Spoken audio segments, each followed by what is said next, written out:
Salam Nusantara. Salam Nusantara. Teman-teman, kita ketemu lagi untuk melanjutkan diskusi-diskusi antara kita semua di Nusantara Center, Forum Komunikasi Purnawirawan TNI Polri, dan Pusaka Indonesia. Pada podcast kali ini kita akan mendalami pengalaman seseorang yang di dalam hidupnya bisa mengkombinasikan antara bisnis dan spiritual.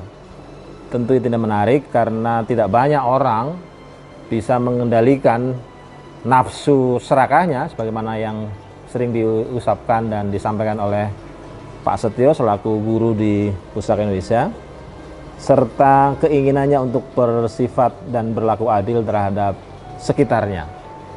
Hadir bersama kita Pak Glenn, selamat datang. Selamat datang, terima kasih. Terima kasih waktunya, dan sekali lagi kita sebagaimana sering saya dan Mas Setio sampaikan, di bulan Juni nanti kita akan buat kelas konstitusi ya. Akan diikuti oleh beberapa orang yang concern di dalam pengembangan Pancasila dan mentalitasnya, yang salah satu mentalitas itu adalah mentalitas tidak serakah ya, atau adil lah tadi kalau dalam diskusi-diskusi yang sudah berlangsung di antara kita. Coba cerita ke kita pengalaman Anda ketika menjadi seorang pebisnis dan bagaimana tiba-tiba lalu jatuh cinta untuk mempelajari spiritual. Oke. Saya ini mempelajari spiritual bersama Mas Setio itu 2 tahun, dari tahun 2021. Ya. Pertamanya saya baca buku karangan Mas Setio yang berjudul Suwung. Lalu dari situ saya tertarik untuk menghubungi beliau dan sampai sekarang cocok dan terus bergabung bersama Mas Setio dan mendukung gerakan perjuangan ini gitu. Karena saya merasa bahwa inilah yang dibutuhkan oleh bangsa Indonesia. Saya percaya sekali itu, dan semua ide dan pemikiran dari Mas Setio itu saya benar-benar pahami dan yakini bahwa kalau mau merubah Indonesia ya itu caranya. Gitu. Padahal sebelumnya Anda seorang pebisnis. Saya pengusaha, saya seperti orang umumnya lah ya gitu. Saya orang biasa. Dari SMA saya sekolah di Amerika, S1 sampai S2, kembali ke Indonesia mengikuti perusahaan keluarga dan melanjutkan usaha keluarga saya setelah bapak saya meninggal sampai saat ini, gitu. Dan sebelumnya ya saya seperti orang biasa aja gitu. Jadi ketertarikan kepada spiritual itu sebenarnya datang belakangan ya, tidak sejak kecil ya? Oh jauh. Jauh ya. Baru 2 tahun yang lalu, gitu. Jadi apa pengalaman menarik setelah biasanya ngitung duit, biasanya nyari proyek, tiba-tiba harus belajar soal spiritual? Ya sekarang juga masih ngitung duit, cari proyek sih. Kan bisa terus berjalan punya karyawan gitu. Yeah. Cuma bedanya adalah memilih bisnis yang lebih selaras atau harmoni gitu. Itu selalu diajarkan oleh Mas Setio ya. Jadi juga misalnya kita tidak lagi mengejar hanya keuntungan. Ini contoh nyata, Profesor. Jadi saya itu pernah mengikut sebuah tender di sebuah perusahaan tambang batu bara ya. Saya supply sesuatu ke sana, supply bahan bakar. Itu setelah saya bid, biasa ke tender, saya dapat info bahwa harganya masuk. Oke, kita udah mau menang, mau tanda tangan, tiba-tiba ada underbidding dari kompetitor saya, gitu. Yang saya tahu pasti harganya itu jauh di bawah harga umum lah, gitu. Jadi dia, saya tahu karena kita semua pemain ya, pasti dia underspec, gitu kan. Nah, saya terdorong dong, pengen dong, wah kalau mau menang kan harus ya harga saya samain. Pasti saya udah dapat ide tuh, pasti barangnya saya kasih yang lebih jelek lah gitu, pasti menang nih gitu. Nah tapi setelah saya belajar sama Setio, hal itu ya seperti tadi Mas Setio bilang, badan saya jadi sakit, nggak enak banget gitu rasanya. Akhirnya saya memutuskan untuk tetap menurunkan, tapi barang saya tetap kasih yang bagus. Margin saya jadi kecil, tapi saya tetap jalan, masih ada keuntungan. dan badan saya ya setelah enak lagi lah gitu. Tapi itu butuh proses juga. Butuh beberapa hari lah saya nggak enak badan itu dan saya bisa recover itu. Itu baru niat loh, belum saya kerjakan. Itu nyata terjadi sama saya. Jadi karena saya tahu bahwa kompetitor saya menawarkan harga segitu, pasti nggak mungkin pakai barang bagus, ya kan? Kita kan pastilah diturunkan gitu. Nah saya ya itu hal-hal itu sebetulnya kan wajar ya di bisnis gitu kan.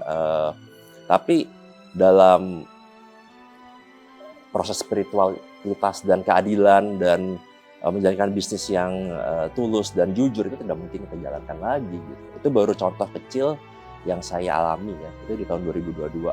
Jadi setelah mendalami spiritual sebenarnya ya? Iya. Dan itu baru contoh kecil dan banyak lagi contoh-contoh lainnya lah ya. Cuma itu yang nyata saya alami dan saya rasakan waktu itu.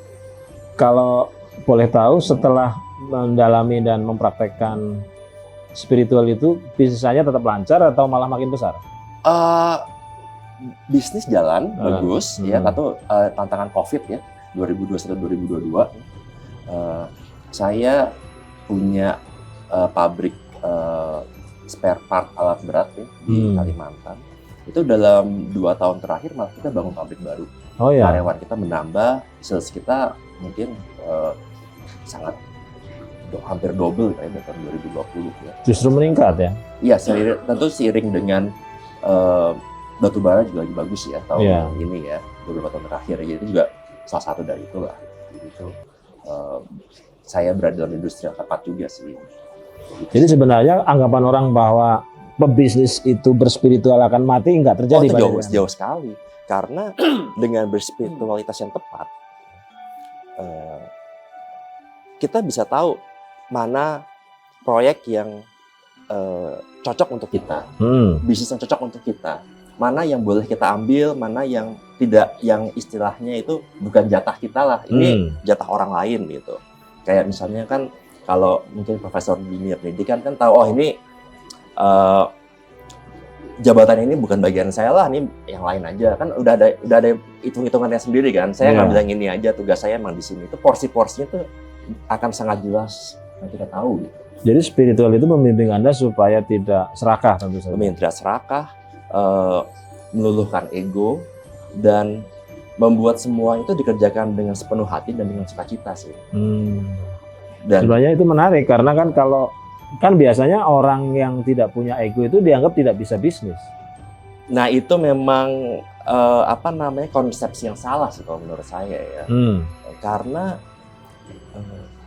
justru dengan tidak ada ego itu kita bisa berkinerja secara optimal. Gitu. Maksudnya gimana? Orang suka berpikir bahwa tidak ada ego itu tidak ada serakah, orang jadi malas, tidak ada ambisi. Gitu. Nah, padahal justru kita itu bisa bekerja secara optimal, malah tanpa ambisi. Kita semua bekerja itu secara tulus hanya untuk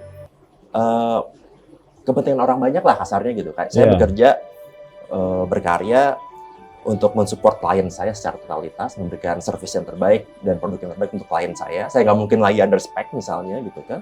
Saya ambil margin sedikit ya oke lah, yang penting cicilan bank, gaji semua masih bisa dibayar gitu kan. Dan saya tentu dengan adanya proyek tersebut jadi makin naik. Jadi nanti tahun depan ya nanti kita lihat bagaimana, apakah ada perkembangan lainnya. Cuma kan faktanya jelas bahwa di bisnis saya itu sekarang selama 3 tahun ini ya saya bangun pabrik baru, karyawan saya juga makin bertambah. Ya, gitu. Jadi ada keyakinan yang justru tumbuh karena spiritual itu ya? Itu jauh sekali, itu yakin sekali. Dan kalau saya lihat ya, saya kan contoh nyata ini. Saya juga lihat bahwa bagaimana juga Mas Setio gitu ya. Saya ketemu beliau itu tahun 2021. Itu juga waktu itu beliau baru mendirikan sebuah perusahaan juga kan waktu itu, perusahaan Avalon Consulting ya, yang manajemen consultant itu baru tanda tangan ke notaris waktu itu bercerita-cerita. Itu saya juga melihat bagaimana yang tadinya perusahaan itu dari nol itu sekarang bertumbuh seperti yang sekarang.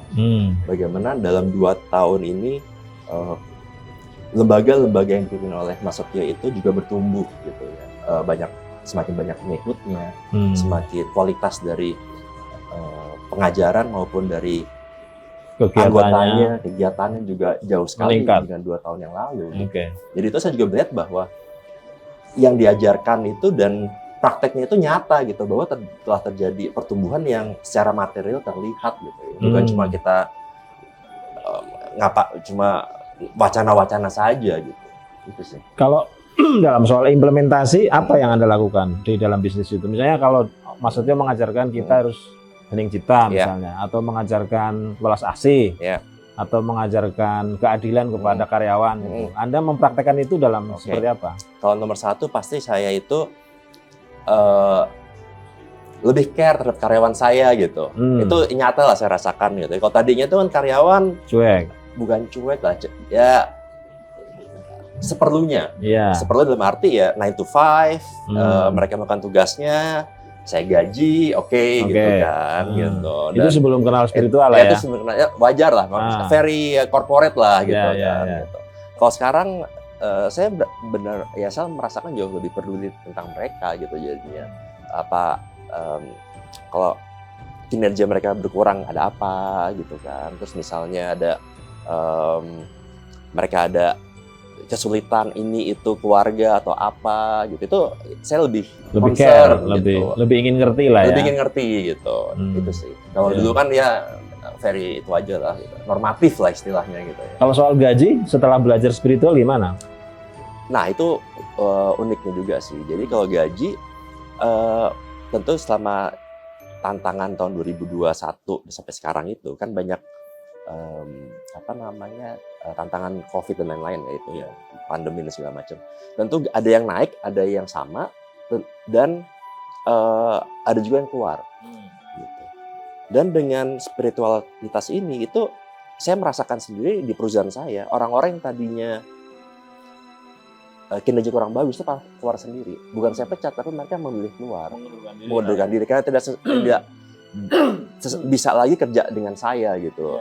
Gitu. Saya demand harus lebih totalitas misalnya, harus kerja lebih keras gitu kan. Ada yang sanggup, ada yang enggak. Gitu. Itu normal sih. Gitu. Jadi kalau dulu itu kan orang naik gaji itu normatif. Oke, tiap tahun naik sesuai inflasi misalnya, itu kan normatif. Kalau sekarang itu saya lebih berani, dia nggak usah naik karena dia kerjanya jelek misalnya gitu, atau dia sedikit lebih tinggi ada bonus tambahan. Itu lebih, saya bisa lebih jadi benar-benar based on merit gitu jadinya gitu. Jadi itu gitu sih. Jadi secara natural lah ya, orang kalau sudah nggak betah tidak harus dipecat, dia malah mundur ya. Itu terjadi beberapa kali sih gitu. Terjadi beberapa kali sih. Kinerja yang meningkat juga karena kesadaran gitu.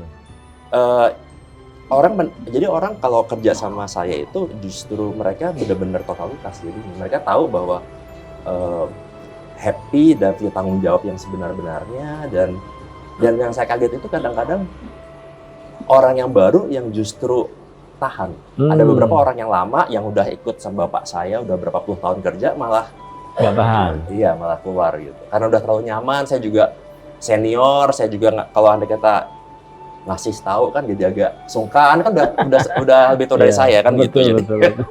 Umurnya udah banyak. Udah banyak gitu. Ya gitu lah. Ya. Jadi spiritual ini sebenarnya membimbing Anda, memberitahu Anda bahwa ada beberapa hal yang dulu tidak tahu menjadi tahu ya. Oh ya tahu, pasti.